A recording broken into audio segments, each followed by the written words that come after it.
You know, I think most of you who know me realize how much I love animals. I've got this great little dog here. You know, I've had a dog for many, many years.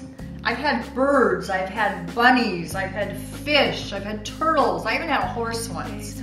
You know, recently a really good friend of mine was sharing with me a story of a caged bird he had. And he told me how, even though it pained him, he realized it was time to let the bird go.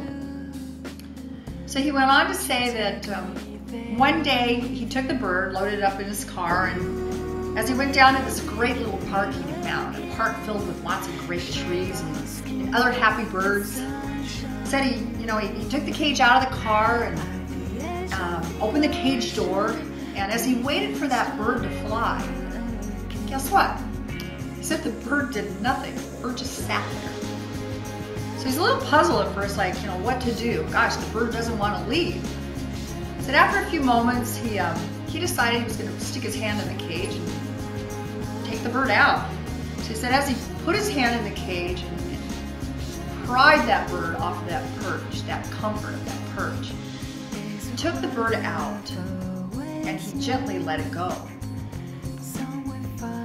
Once he let that bird go, he watched as that bird circled around a couple of times, and then he went on to join some other birds in a tall, beautiful oak tree. You know, I'm wondering, sometimes I believe we might be in cage situations. You know, it's comfortable, it's familiar, it seems great, but yet the safety of the cage isn't allowing us to become all that God wants us to be. You know, my prayer for you today is that you would think about your situation, that you would pray about it, that you would be open to God's will for your life.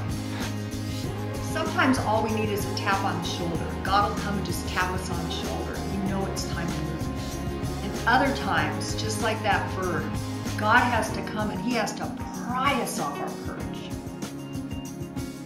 My prayer for you today is that you are experiencing some kind of a deep loss, maybe the loss of your job, the loss of your spouse, that you would realize that it's God taking you out of that cage